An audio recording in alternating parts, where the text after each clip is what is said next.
make bigger profits in your small business? If you're like most of us entrepreneurs, increasing your profitability is always on your mind.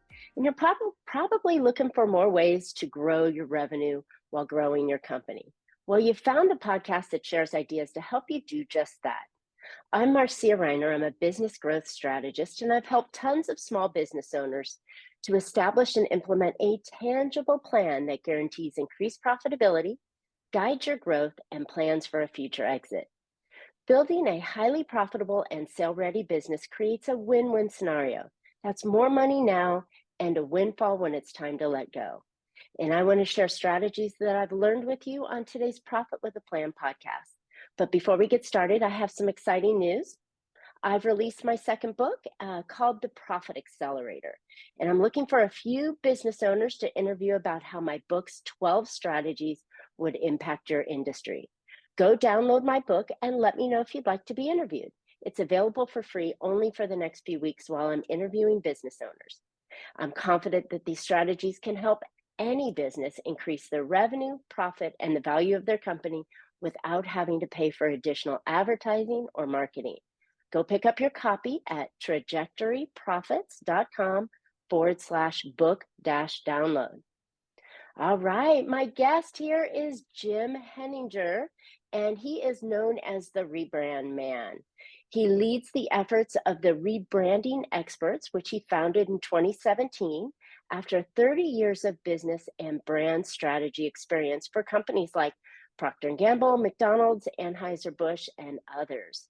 Rebranding Experts are purposefully designed to be the only agency with the comprehensive services necessary to rebrand organizations.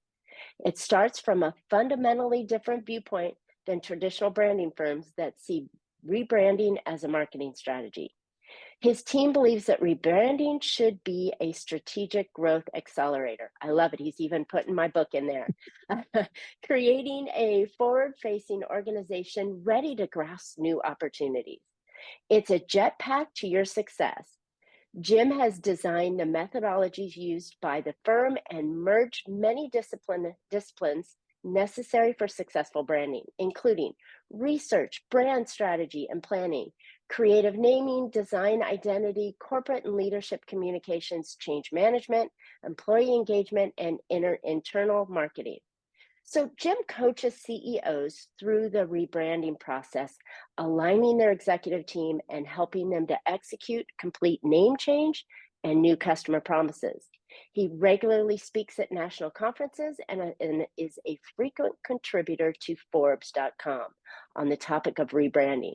Wow, Jim, you gave me a lot there, but you know what? It was right on point for exactly who you are. And it's given our listeners an idea of why they need to think about rebranding. So welcome to the show. I'm so excited to have you on. Marcia, it's nice to join you. Thank you. Okay, so we heard your story, right? But there's always something else that drew you into branding. What pulled you in that direction? I think I like to lift other people's voices up and help them better communicate to their stakeholders, their customers. And branding is a key element of all that. The ability to kind of really say what it is that differentiates you, makes you better in the market than other choices.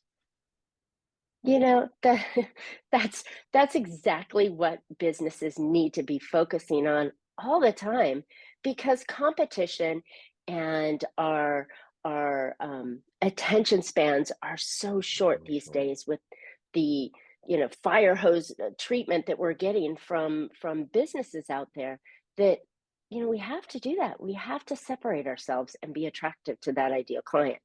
So I'm glad you're here today. Right. All right, so let me ask you a question. Why would a company want to rebrand? So let me start out with kind of branding, and then we can merge into rebranding. Perfect. So if you think about it, as I just kind of said, branding is about differentiating yourself in the marketplace. It's building a collection of thoughts and images and associations and experiences with your brand that makes it a shortcut for consumers or customers to choose you over a competitor, just as you said, because it's a crazy environment out there. There's way too much information, way too much communication. So a brand is a shortcut. If that shortcut isn't getting the customer to you fast enough, then you might need to rebrand. You might need to Mm, step back and evaluate your brand, determine if it's working hard enough for you, if it's still relevant today from when you created it years ago, maybe when you launched your business.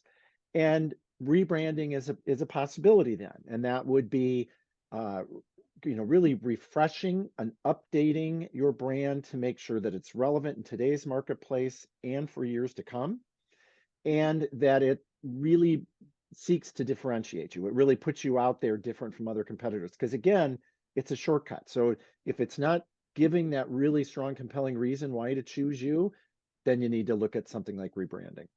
love it. And if I'm correct, rebranding doesn't have to be, the total refresh of everything, colors, design, everything, so you look like a different person. It's not like you go in and, or at least for the ladies, you go in with dark hair and you come out with blonde hair, right? But it could be the messaging. It could be minute changes. It could be a warmer color or an attractive, even your market you're going into. And I think that's what scares people when they're like, rebrand, that means I've got to redo everything. And it's not, right?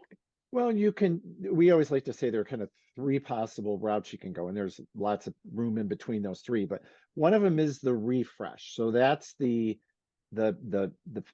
makeover of your physical identity. So that might be changing your logo, your color palette.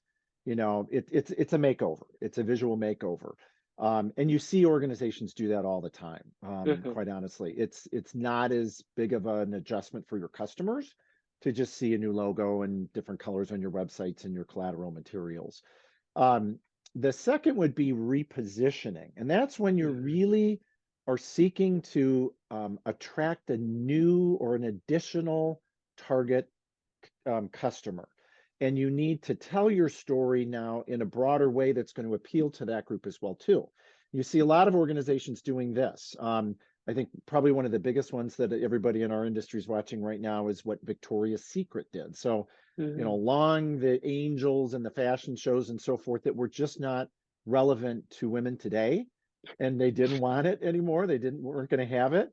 So Victoria's Secret repositioned itself and is now much more inclusive and has brand ambassadors that even include Megan Rapinoe, the soccer star.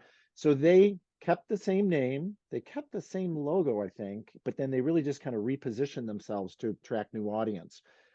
Or you can do what we would call a full rebrand, which would be where you go back to the core of who you are, you change your customer promise, you even change the name of your organization, and then you do all the visual makeover on top of that. So you really are coming out of the box as an entirely new brand, and you're getting your customers and your prospects to make that leap with you to your new brand positioning. I And love that's it. perfect example of that. And I'll just kind of share a good one that everybody knows. It's Yeah. kind of what Facebook did with the introduction of Meta. Now, everybody knows Facebook. Facebook was the brand and the corporate name at the same time, but Hmm. they introduced Meta, and that was a new corporate brand that really was trying to clear the path for them to do more of their virtual reality products Hmm. and services and so forth, and to get all the whole industry to follow them there. So that's what they did with their rebranding, is kept the product name the same, but rebranded the company name, so it allowed them to go and face forward and to attract a lot of new partners in building this whole new meta universe that they're talking about. Well, interesting, because a few years back, Google did the same thing, and their parent company was Alphabet. They Correct. changed the pieces on that, including their stock logos and everything Mhm. else. Um, but I think it all comes back to, is this shortcut working? And if it's not working, then something needs to change. Mhm. And oftentimes it could just be stale. It's not that it's bad. It Right. just could be stale and it needs to be updated and refreshed to be current and attractive and let your audience know that you are the right people for them, the right company for them, right? Right. And that, especially with entrepreneurs, oftentimes when they start their business, they don't spend as much time, energy kind of creating that brand. They Right. kind of go with a proven or a comfortable name and launch it, and then find out later, that name isn't working that hard for us anymore. And so then they need to kind of go back and revisit it. So A it's perfect it's it's example is my company. Originally, I named it after my dog and the financial side. So it was Bella Financial Group. And that was like, okay, what does that mean? So we ended up changing and rebranding myself a few there years you ago. go. So interesting. Yeah, it's not uncommon for fairly young organizations, especially entrepreneurial driven, to find themselves, you know, a few years down the road saying, "Ooh, now I need to go back and reevaluate this brand piece. I didn't put as much into it in the beginning, and Right. this isn't working as hard to differentiate me as it could. So let's now go back and reinvest in something that's going to carry us forward for years to come." Right, right. And I think it's important because, I was actually on stage last week talking about your positioning, and one of the things that I said and that I felt, and I think the audience resonated, was that times change, your customers change, Mhm. markets change, and you need to continuously change to be appropriate, right? And applicable to what they want and Mhm. need. And you have to it's innovation of your messaging and your identity as well as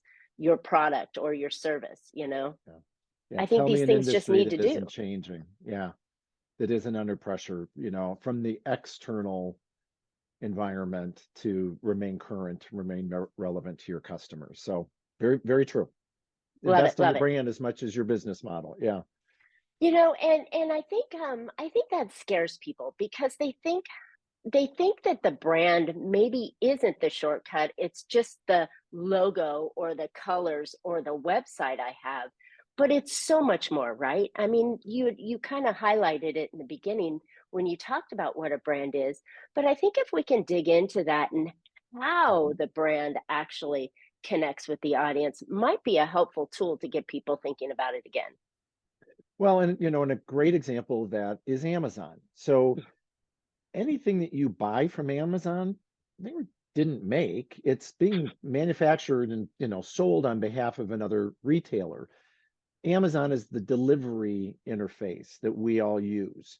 And so when we think of Amazon, we think of, certainly price, but we think of ease of use, convenience, reliability. It tells you when it's coming. It arrives at your front door. You get a picture that it's, sitting out there waiting for you and so forth. That experience is very much what we now rely upon with Amazon to give us confidence in placing an order there. I don't have to go out shopping. I can have it done in 5 minutes online. So there's a perfect example of the things that you're buying are from other manufacturers, but the service, the experience is from Amazon.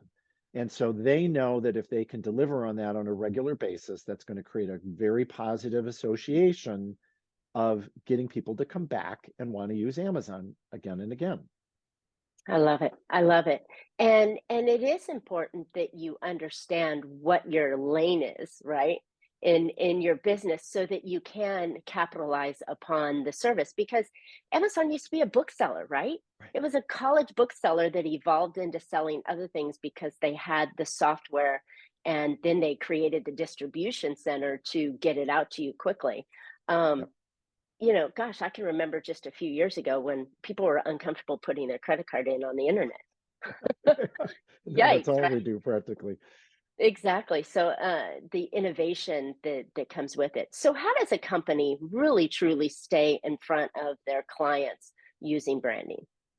So so the most important thing is you need to be in touch with them. You need to be talking regularly to your customers, formal research or informal, just as to how they perceive you and Mm, how they think you are perceived out in the marketplace. It's okay to ask them that because I think there's some really valuable insights that they'll share.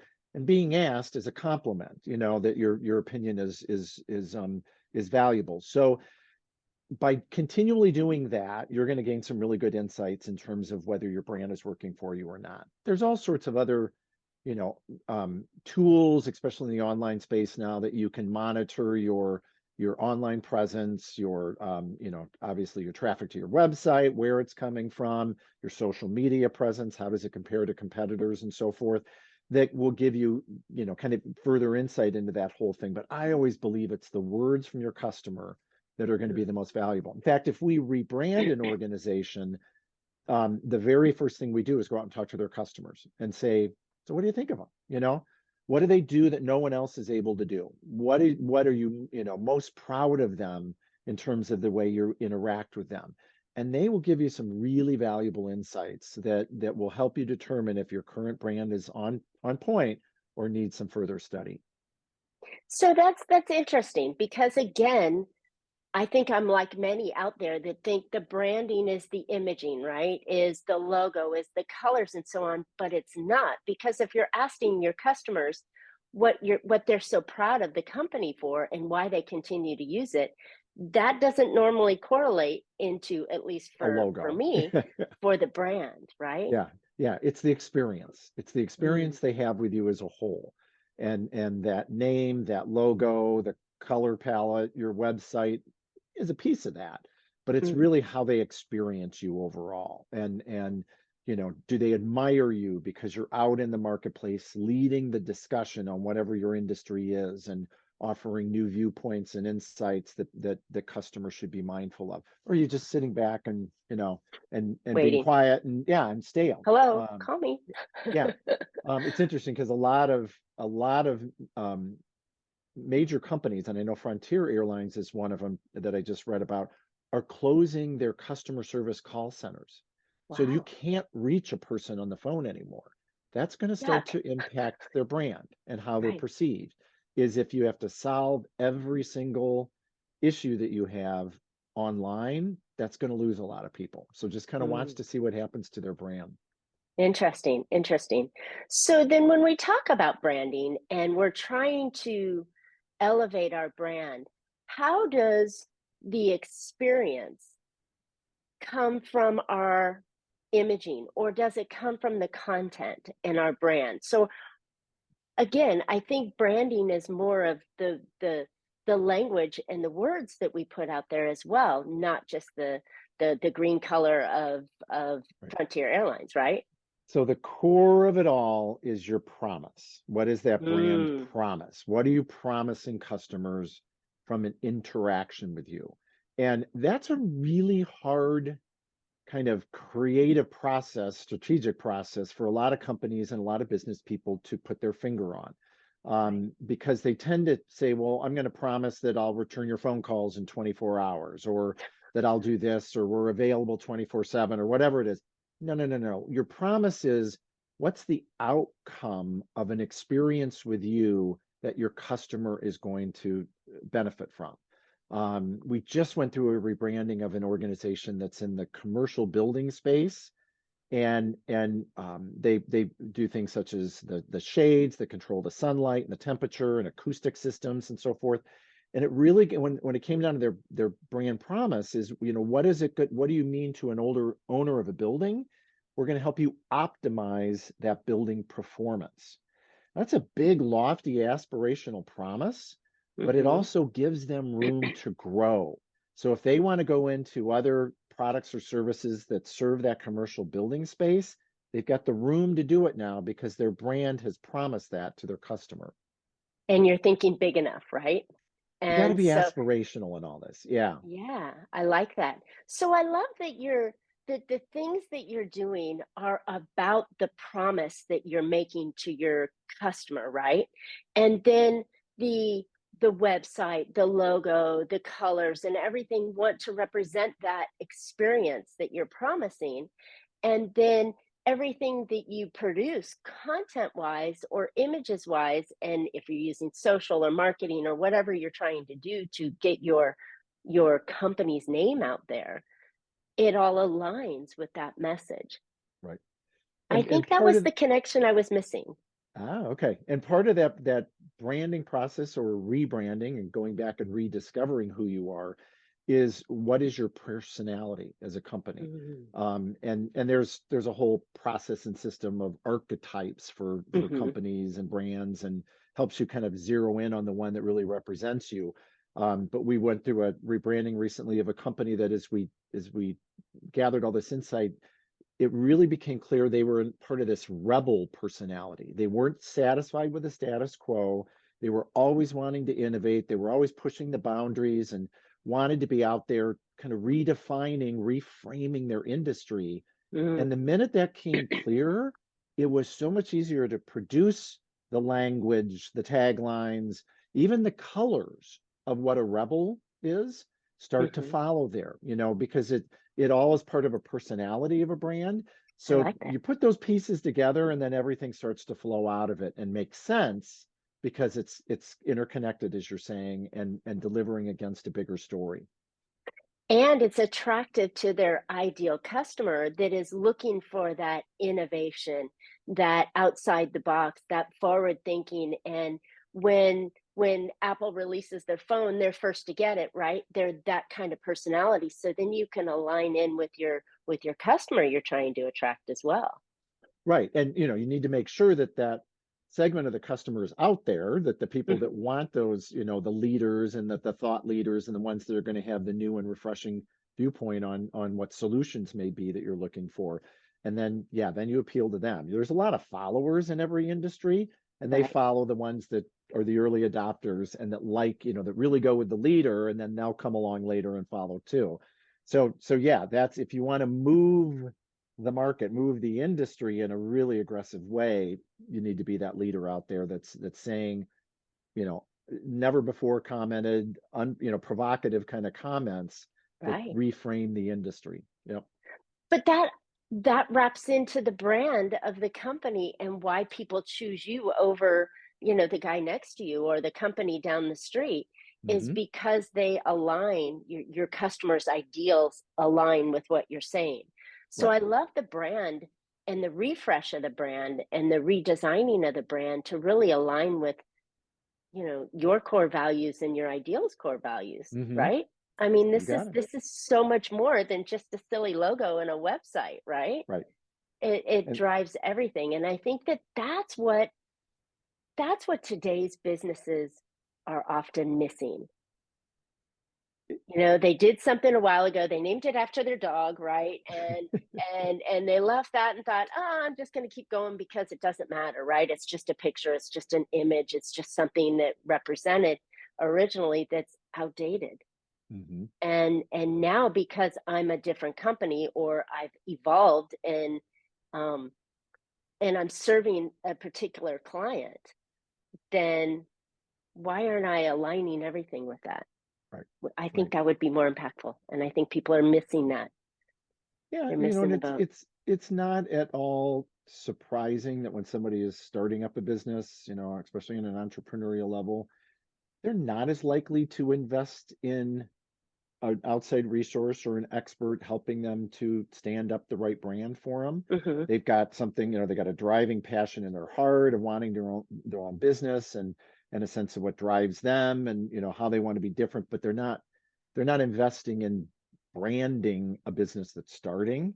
They're kind Mhm. of get it up and running, and then it's a good time to come Bootstrap. back and yeah, and then come back at some point and say, okay, now that we've established ourselves, what really differentiates us from our competitors?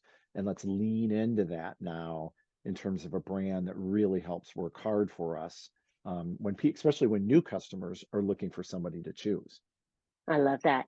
So when's an ideal time for a company, to invest in that branding? I mean, obviously when they open the door, but in hindsight, we didn't do that, or maybe we didn't do it as well as we should. When should we consider that rebrand? So we kind of put it in two different buckets. We say you need to rebrand, or there's an opportunity that will come from Ah, rebranding.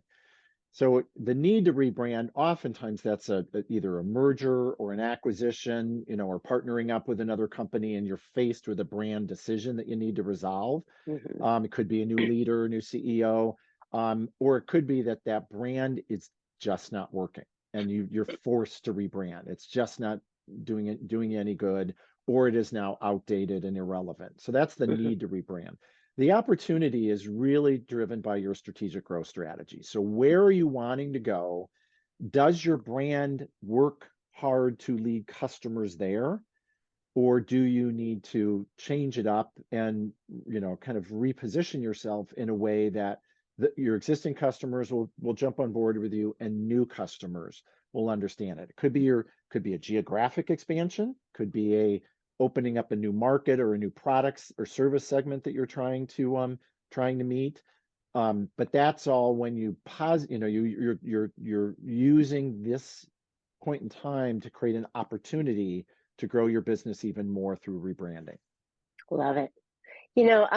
You just reminded me of something that one of my CEOs had said, that their marketing, they treated their marketing and their website and their tools that they did, their brand, as an employee that worked 24 hours a day, 7 days a week, and they even named this employee. And how do you get that employee to do more for you, and for the investment that they've made in it? And I like it because it is really uh, one of the most important tools that you have as a business owner, and that you want to optimize so that it can take you to, that'll work for you 24 hours a day, 7 days a week, without a day off or sick day or asking for more money, usually. Yeah, yeah. you know I mean, and it should be thought of as a very important piece of your business. Mhm. And I think it's time that we ought to look at, especially as the new year comes in and all the changes and evolutions that every single market is seeing right now, Mhm. that it's a time to consider, is your message working really hard for you and giving you the shortcut you're looking for? Right. And you should no matter if you're what size you are, you should always have some kind of mechanism or process for gaining insight into your brand, whether it's talking to customers on a regular basis, whether it's the online monitoring or even formal research on how people perceive your brand. You should always Hmm. keep a pulse on that, because the last thing you want is to find out that it hasn't been working very, very well for you for the last several years, and to realize the lost opportunity that you had because you didn't deal with it sooner. So build into your whatever you're doing in terms of a marketing and customer retention kind of program, a branding kind of assessment on a regular basis. I like that. And just ask, right? It doesn't have to be high tech. Yeah, It's just ask your favorite clients, or the customers that got away. Hey, what was the reason you left? You know, exactly. and one of those questions, was it the brand? Did the brand not align with you? And I think that that's a really valuable tool that we often forget, Hmm. is ask. Yeah, talk to people. Ask. Yeah. Simple, keep it simple, sister. Yep, yep. Find the ways to improve. And with business, we've got to constantly be innovative. I've said it plenty of times here, and I think you're on point with the rebranding style and how to refresh it.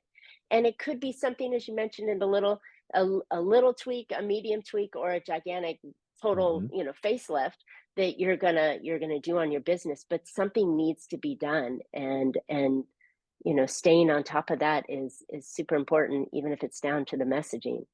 Right. So, okay, Jim, if we were to say one thing that is the most impactful part of our branding, and I think I know what it is, what would you say that piece would be as part of the brand that people should look at quickly? So I would put the customer experience at the core of it. So I just wrote a story for Forbes on this, that um, that's what your customers and prospects on a daily basis, that's what they go through, is how do you interact with this company? Is it easy or is it difficult to deal with them? Are they helpful? Do they have all the tools to make it easy to be in contact and communicate, to express concerns and so forth? How do they respond to crises when that hit when something doesn't go the way it should? That experience is what really flavors what people feel internally more than anything. And so your brand promise needs to be reflected in that experience. So Mm, if your positioning is all about we're the thoughtful leader, well then you better show that in the way you interact with customers on an everyday. If your brand promise is we're going to be the fastest ones to deliver your pizza, then you better be the fastest ones to deliver the pizza, you know? So those two are very connected. But at the end of the day, we as humans, it's our experience with things that really drives our desire to repurchase from a business. And therefore, if that doesn't work, then it's not going to happen. I'll use, I just had a home appliance repair guy who, pretty respected brand name, that came to the house last week, and he was so difficult to deal with, and ended up leaving, and without fixing the appliance, I'm never going back to that provider again. Right. Despite what their name and their reputation and all the advertising is, that one guy delivered an experience that I don't ever want to repeat again. So I think that the experience and how it comes together, in terms of all the pieces of the brand, that's what really drives probably the repurchase that you want from any customer. Right. That is so important. And it's becoming, I think I've been hearing it more and more and more, the word experience, your customer's experience over the past couple of years, but it's becoming even more prevalent because there's so many choices Mhm. that people have. I mean, you fly Southwest Airline, and at the end they're like, we know you have choices and we appreciate you. It just reminds me that the opportunity to align everything of what you stand for and what you deliver upon and your core value message that you say, all is about your customer making you as their choice. Mhm. Whew, Absolutely. good Yeah. stuff. All And right, there's a Jim, lot of, you've given, of technology can help improve course, that experience in many different ways. So if you're not or embracing some hurt of that you technology, like Frontier, right? yeah, that too. Yeah, so it's making sure that you're using technology that you can afford in a way to enhance that experience. Yep. Right. And meeting the customer where they are, because the worst thing you can do these days, and I tell my customers, is to make your call to action a call me, right? Because nobody wants to call Call anymore. you. They want to Yeah. text, or they want to shop from their convenience of their home instead of picking up the phone and getting into an icky sales position. So there again, that technology can help you or hurt you in a Hmm. way if you don't impact it into your brand and your strategies Hmm. and the way that you represent yourself to the world. So I love it. Jim, this has been really eye-opening for me to Good. to really develop the concept of brand and hopefully change some minds in the audience and listeners, having them think that your brand is so much more than a silly logo and colors that you choose, that it is the experience Hmm. and that core message that you're representing out there. So Very just true. yeah, really good stuff. So all right, where can listeners find out more about you, your articles? I mean, where can they get more information about rebranding and what they should consider? So rebrandingexperts.com, and on all social platforms, look for us under that same name. We're keeping it easy. We're trying to position ourselves as the one and only, and the expert resource to go to when it comes to rebranding. And I write regular stories for Forbes.com, and those are all listed on our website as well too. So it's a lot of information on there for somebody who's considering it or deep into the process and needing to kind of help rescue it for some reason. They can find the answers on there. Love it, love it. And it's so important to have, you know, buyers are on a journey, right? And our Mhm. branding helps them make that decision. So like you mentioned, you have all this information and content on Forbes.com that really lifts you up as the expert because you're a trusted source, and then you're providing the value to help them make better Mhm. decisions. So good stuff. All right. Well, Jim and I would love to hear your feedback or questions. Don't Yeah. forget to comment on today's show and subscribe while you're on there. And I hope you found a couple of ideas or two that you can put into your business that will help you be more profitable. Don't forget, now more than ever, it's important to focus on growing your business and its revenue. Go download my book with the 12 powerful strategies that will dramatically increase your revenue, profit, and the value of your company without having to pay for additional advertising or marketing. And you know that branding and having that core message that aligns with everything, that aligns with your ideal customers' needs, is definitely a core piece on that. So go pick up your copy at trajectoryprofits.com/book-download. And while you're at it, commenting and telling us, give us an idea of your branding and how it's impacted someone. Or did you just have a big aha that says my branding has nothing to do with my business, right? And join us in on the comments, and Jim and I will reply back. And as always, you can catch Profit with a Plan on any of your favorite podcast players. And we're looking forward to more great profitable information on next week's show. So until then, make your plans and profit with them. Thanks so much, Jim.